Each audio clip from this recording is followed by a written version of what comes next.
अशोकनगर नगरपालिका क्षेत्र के अंतर्गत आने वाले 32 मैरिज गार्डन ऐसे हैं जो कि बिल्कुल अवैध तरीके से संचालित हो रहे हैं। लेकिन सबसे बड़ा सवाल यह है कि नगरपालिका और जिला प्रशासन इन अवैध मैरिज गार्डन्स पर मेहरबान नजर आ रहा है। देखिए एमपी न्यूज की यह खास रिपोर्ट।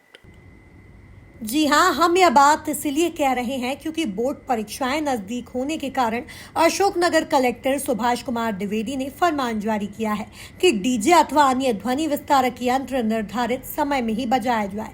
लेकिन मैरिज गार्डनों में हो रहे शादी विवाह समारोह में कलेक्टर के इस फरमान को मुंह चिढ़ाते नजर आ रहे हैं। नगर पालिका सर्वे के दौरान अशोकनगर नगर पालिका क्षेत्र में 32 मैरिज गार्डन ऐसे हैं जो कि अवैध तरीके से संचालित हो रहे हैं। सबसे बड़ा सवाल यह है कि अवैध मैरिज गार्डनों पर कार्रवाई क्यों नहीं हो रही। नगर पालिका का कहना है कि 2 बार अवैध मैरिज गार्डनों को लेकर नोटिस जारी कर दिए गए हैं, लेकिन अभी तक अवैध तरीके से संचालित हो रहे मैरिज गार्डन के संचालकों ने 2 बार के नोटिसों का भी जवाब नहीं दिया। टोटल जो राजस्व हमारे शाखा ने सर्वे किए थे उनमें 34 चिन्हित किए थे। उसमें हमने 2 नोटिस जारी किए हैं। एक तो अप्रैल में जारी किया था, उसके बाद फिर जुलाई में हमने नोटिस जारी किए। अब वो उस पर अब शीघ्र ही अपन तृतीय नोटिस जारी करके और एसडीएम साहब के समक्ष या कलेक्टर साहब के समक्ष अपन कार्रवाई हेतु प्रस्तुत करेंगे। उसमें करीब 4 या 5 उन्होंने डॉक्यूमेंट्स दिए हैं, तो वो हमारी जो टीम है आरआई साहब और सब इंजीनियर्स इनकी, तो वो परीक्षण करेगी। अगर वो उनके डॉक्यूमेंट्स सही पाए जाते हैं तो उनको विधिवत जारी होगी उनकी, अन्यथा जो आवश्यक नियमानुसार कार्रवाई। तीसरा अभी नहीं हुआ है, अभी उसको हम जल्दी से जारी करने के बाद सर कितने दिनों में जवाब मांग? नगर पालिका द्वारा दी गई जानकारी के अनुसार रजिस्ट्रेशन नहीं है। आपको बता दें कि सूचना का अधिकार 2005 अधिनियम के तहत जब होटल अशोका गार्डन की नगर पालिका से रजिस्ट्रेशन संबंधित जानकारी मांगी तो नगर पालिका ने अपने जवाब में स्पष्ट रूप से उल्लेख किया कि हम इस गार्डन का नगर पालिका में किसी भी तरीके का रजिस्ट्रेशन नहीं है। जब अवैध मैरिज गार्डनों के संबंध में नगर पालिका अध्यक्ष नीरज मनौरिया से बात की गई तो क्या कुछ कहा, सुनिए। पूर्व में शासन के निर्देश अनुसार नगर पालिका ने सारे मैरिज गार्डनों की समीक्षा की थी।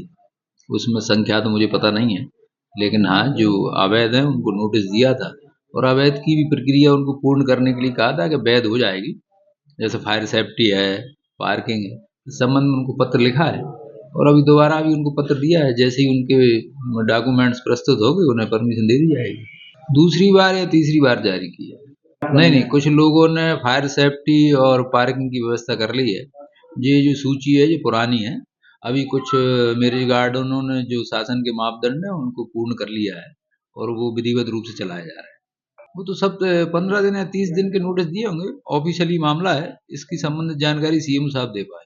अशोकनगर नगर पालिका क्षेत्र अंतर्गत आने वाले 32 मैरिज गार्डन हैं जो नगर पालिका ने चिन्हित किए हैं, वह अवैध तरीके से संचालित हो रहे हैं। हम यह बात इसलिए कह रहे हैं कि अशोकनगर कलेक्टर सुभाष कुमार द्विवेदी ने एक आदेश जारी किया था जिसमें ध्वनि विस्तारक और जो अन्य ध्वनि विस्तारक यंत्र हैं उनको समय सीमा के अंदर बजाया जाए। यह हम इसलिए कह रहे हैं क्योंकि मध्य प्रदेश शासन द्वारा जो बोर्ड परीक्षाएं हैं उनका टाइम टेबल जारी कर दिया है और परीक्षाओं का समय नज़दीक है।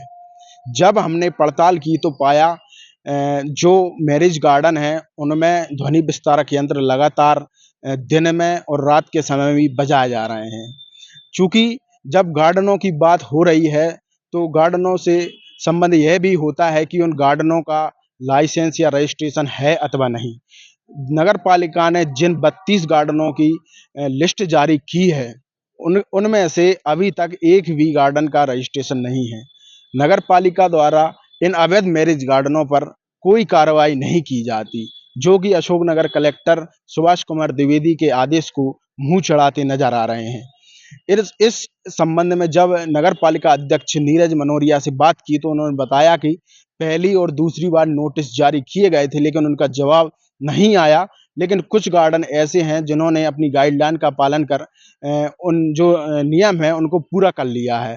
फिलहाल देखना यह होगा कि नगर पालिका द्वारा तीसरी बार नोटिस जारी करने को लेकर जवाब कब तक आता है और नगर पालिका प्रशासन इन अवैध मैरिज गार्डनों पर कार्रवाई कब तक करता है।